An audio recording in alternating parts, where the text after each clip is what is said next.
Cause no harm is a cultural change process. It's an opportunity to create a future without causing harm.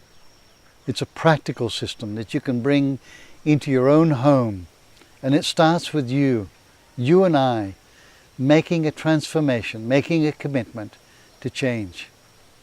It's like ripples in a pond. One small pebble can create a ripple effect. It starts with us. Much of humanity believes that it is acceptable to cause a bit of harm.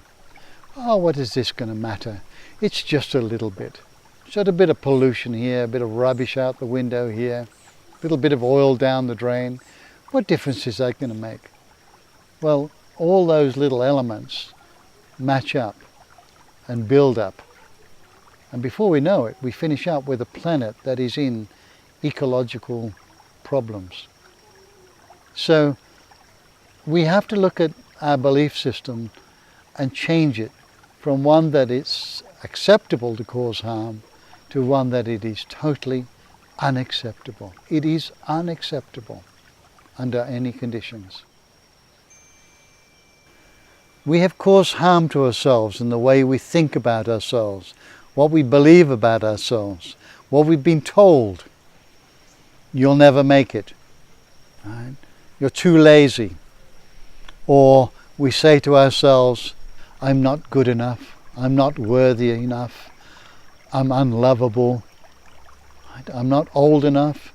I'm too old. I'm not educated enough. And so we tell ourselves these stories and we believe them. And then what we believe will be reflected in our behaviors and our actions. We cause harm to ourselves through the emotions that we carry around: blame, shame, regret, grief, anger, irritability. All of these lower emotions that have an impact on us, on our health and well-being, and on others. And finally, how we cause harm to ourselves is through the physical manifestation. Physically hurting ourselves, what we ingest, poisons that are put in food, additives, colouring, sugars. All of these can have a profound effect on our physical well-being.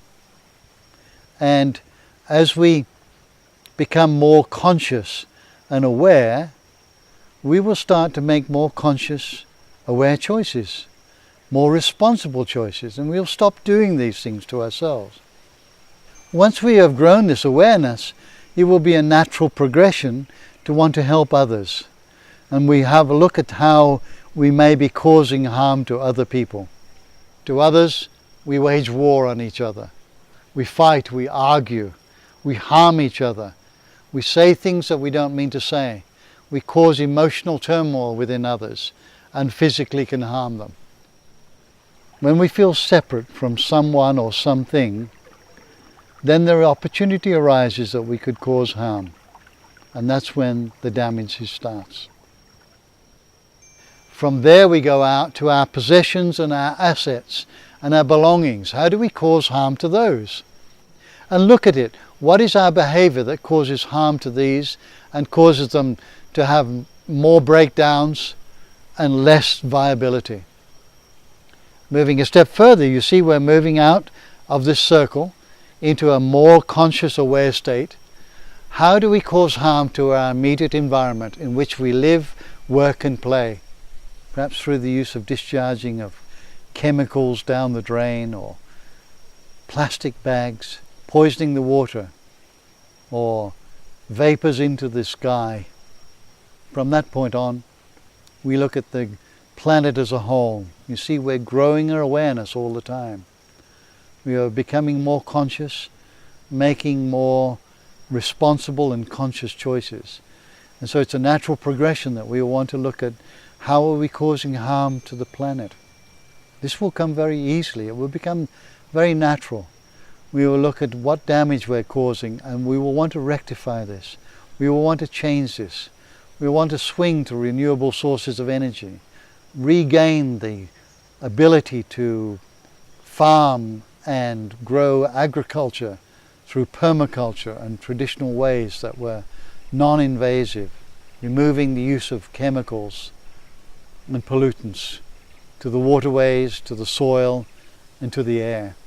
So then, with the final step of this cause no harm process is to look at how we cause damage to future generations. You know, years ago in Native American traditions, they always made their decisions and thoughts based on what would happen 7 generations ahead. That's a long time.